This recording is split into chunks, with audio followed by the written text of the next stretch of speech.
Want to know why your AI still sounds like AI, no matter how good your prompt is?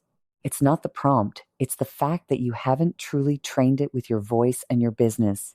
Here's the thing, almost nobody outside my community knows. You can teach Claude your entire business once and never explain yourself again. Let me show you what that actually looks like. Picture this. You open Claude.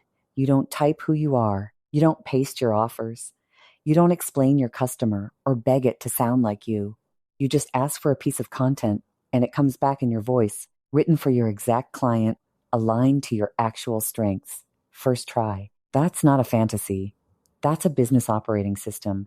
And that's exactly what we're building this week inside my live Claude masterclass.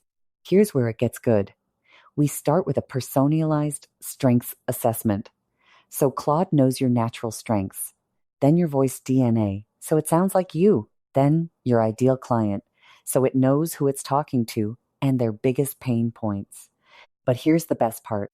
I give you skills to load into Claude, and we start creating your business operating system. Projects becomes the permanent home where your whole business lives. Skills give Claude the power to actually do your work on command. You build it once. You use it forever. That's the difference between an AI that knows about your business and an AI that works inside it. That's the moment everything changes. Are you ready to join the STARS to grab this 4-part series? Try it for 1 month, 4 classes for $33. See you on the inside.